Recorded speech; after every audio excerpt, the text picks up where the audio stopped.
Good morning बच्चों नमस्कार। आप सब ठीक हैं? देखो मैंने आपको जो है चैप्टर सेकंड वर्ण विचार पढ़ाया था। अब मैं आपको इसके क्वेश्चन आंसर बता रही हूँ। आप इसको सुंदर सुंदर राइटिंग में कॉपी में लिख लीजिएगा। इसके जो क्वेश्चन आंसर है बच्चों, सबसे पहले हमारा एक प्रश्न बनता है वर्ण किसे कहते हैं तथा वर्ण के भेदों के नाम लिखो। तो बच्चों मैंने आपको जब पढ़ाया था तब परिभाषा बताई थी कि वर्ण किसे कहते हैं। तो वह छोटी से छोटी ध्वनि जिसकी और टुकड़े नहीं किए जा सकते हो उसे वर्ण कहते हैं। एक बार फिर देखो, वह छोटी से छोटी ध्वनि जिसके और टुकड़े नहीं किए जा सकते हो उसे वर्ण कहते हैं। ठीक है बच्चों। और वर्ण के कितने भेद बताए थे मैंने आपको? दो। वर्ण के दो भेद हैं। पहला भेद है स्वर और दूसरा है व्यंजन।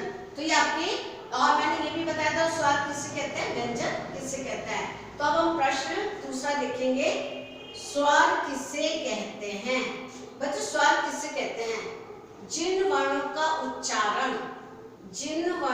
उच्चारण करते समय वायु मुंह से बिना रुके बाहर आती है उन्हें स्वर कहते हैं। एक बार फिर देखिए, स्वर किसे कहते हैं? जिन वर्णों का उच्चारण करते समय वायु मुंह से बिना रुके बाहर आती है उन्हें स्वर कहते हैं। जैसे अ, आ, ई, उ, ऋषि, ए, ऐ, ओ, औ, ये स्वर है। और मैंने आपको स्वरों के भेद भी बताए थे, ह्रस्व दीर्घ स्वर। अब एक प्रश्न बनता हमारा, व्यंजन किसे कहते हैं। अच्छा, एक व्यंजन किसे कहते हैं? तो इसका आंसर देखिए, जिन वर्णों का उच्चारण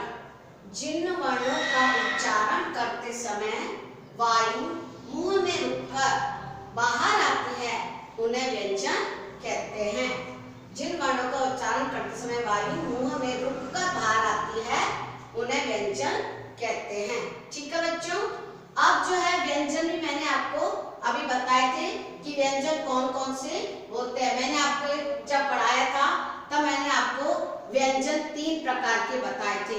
एक बताया था स्पर्श व्यंजन और दूसरा बताया था अंतस्थ व्यंजन। ठीक है बच्चों, कौन कौन से बताए थे? एक बताया था स्पर्श व्यंजन, दूसरा बताया था अंतस्थ व्यंजन और तीसरा कौन सा बताया था आपको? तीसरा बताया था ऊष्म व्यंजन। कितने बताए थे? सबसे पहला व्यंजन था वो था स्पर्श व्यंजन, दूसरा था अंतस्थ व्यंजन और तीसरा था ऊष्म व्यंजन। तो ये 3 प्रकार के हैं। अब एक प्रश्न बन रहा है आपका, ह्रस्व और दीर्घ स्वरों को उदाहरण सहित लिखिए। जब मैंने आपको एक्सप्लेन किया था तब मैंने बताया था कि ह्रस्व स्वरों को बोलने में कम समय लगता है जबकि दीर्घ स्वर को बोलने में ह्रस्व स्वर से अधिक समय लगता है। और ह्रस्व स्वर कौन कौन से हैं? अ, ई, उ और ऋषि। तथा दीर्घ स्वर कौन से हैं? आ, ई, बड़ी ई, बड़ा उ, ए, ऐ, ओ, औ। ठीक है बच्चों। तो ये 4 प्रश्न हैं। इसके अलावा मैं कुछ प्रश्न आपको बोल के बताती हूँ कि जैसे आपकी बुक में है बच्चों, मैंने आपको बताया था कि वर्णमाला किसे कहते हैं। वर्णमाला किसे कहते हैं बच्चों? छोटा सा प्रश्न ये कि वर्णों के व्यवस्थित समूह को वर्णमाला कहते हैं। वर्णों के व्यवस्थित समूह को वर्णमाला कहते हैं। कुछ और भी प्रश्न बनते हैं आपके बुक के जो छोटे छोटे हैं, मैं आपको बताती हूँ।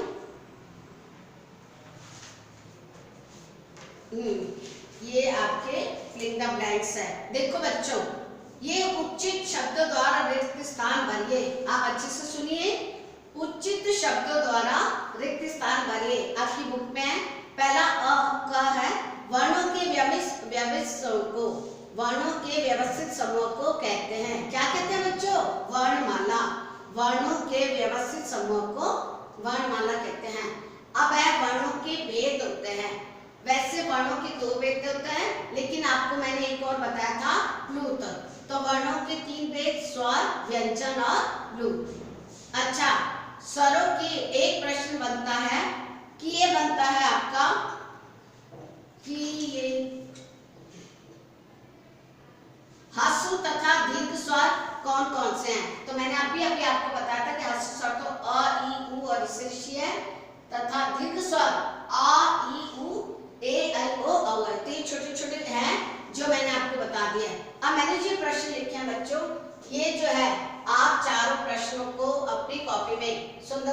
राइटिंग में लिखेंगे और मेरे व्हाट्सएप नंबर पर भेजेंगे। और आप जो है इसके अलावा जो मैंने परिभाषा बताई है, जितनी भी परिभाषाएं लिखी है, जो पॉइंट्स मैंने लिखे हैं, उनको आप एक बार लर्न भी करेंगे सारा याद करके। और ये सारा इसको कॉपी में लिखेंगे सुंदर सुंदर राइटिंग में। तो आपकी 2 चैप्टर, एक तो भाषा और व्याकरण, दूसरा वर्ण विचार, ये दोनों चैप्टर आपके कंप्लीट हो गए हैं। इसके क्वेश्चन आंसर भी आ गए हैं।